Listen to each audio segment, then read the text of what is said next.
Hubungan Reza Artamevia dengan sosok yang dulu dijadikan panutan tersangka kasus narkoba dan dugaan pelecehan seksual Gatot Brajamusti sepertinya kini telah berakhir.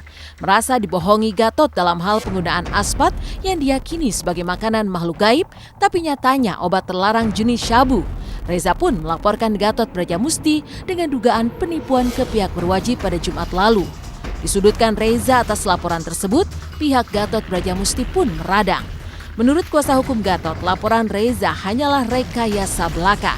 Gara-gara ini pula, benarkah pihak Gatot akan balik melaporkan Reza ke pihak berwajib? Benarkah Reza sesungguhnya telah mengetahui bahwa aspat adalah syabu sejak perkenalan dengan mantan ketua Parvi itu? Melaporkan masalah penipuan, di mana mengenai aspat yang selama ini saya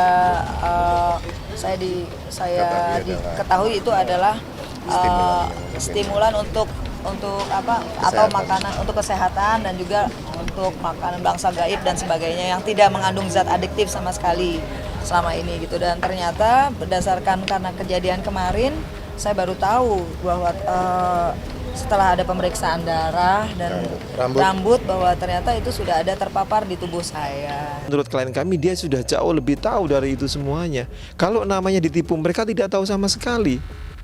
Loh, memangnya dia masih anak SD? Memangnya dia baru anak kemarin? Loh, mereka sudah ibu-ibu. Bagaimana dia mengatakan bahwa ditipu? Kalau ditipu, namanya orang ditipu kan misalnya kalau dia mengaku ditipu kan sekali dua kali. Loh, ini berapa tahun yang lalu mereka menggunakannya itu? Beberapa kali diminta untuk berpatungan seperti itu, dimintain bantuannya berupa uang materi baik itu yang ditransfer langsung maupun yang diberikan. Itu katanya tujuannya untuk membantu orang-orang miskin yang sakit dengan itu gitu loh. Nah, ternyata belakangan diketahui aspat itu ternyata sabu ya.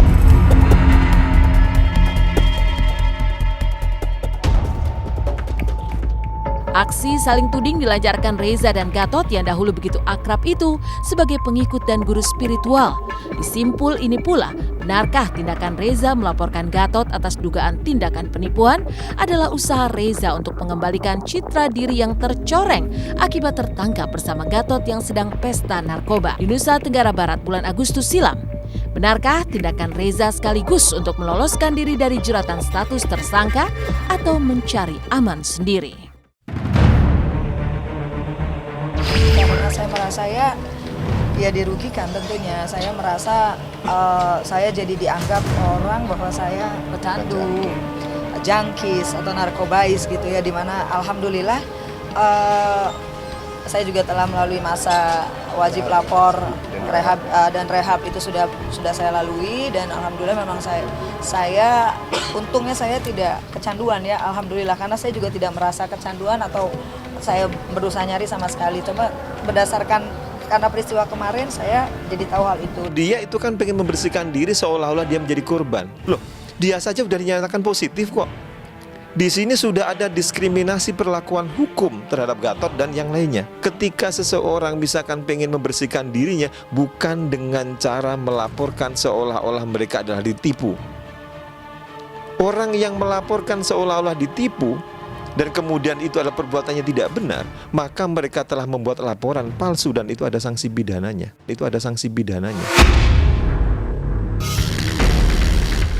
Sementara itu terkait dugaan tindakan penyimpangan seksual, Reza yang telah memberikan pengakuan kepada penyidik tentang tindakan pelecehan seksual yang dilakukan Gatot, belum diurai Reza ke muka media. Ketika ditanya awak media, hanya sang pengacara Reza lah yang angkat bicara.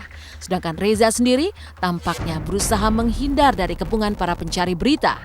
Lantas, benarkah Reza pun terlibat dalam tindakan pelecehan seksual yang dilakukan Gatot saat memimpin Padepokan?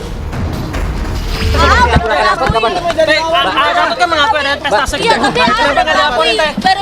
Beda ya, bukan konteks itu ya.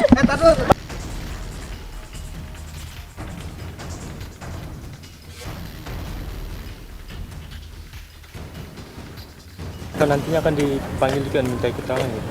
Siapa? Si Reza sama istrinya. Oh sudah. Kira-kira Reza bisa terseret kasusnya juga? Enggak, dia sebagai korban sementara. Korban sementara. Ya. Tapi dia aktif kan yang mengajak juga? Enggak. Ya nanti kita dalami nanti.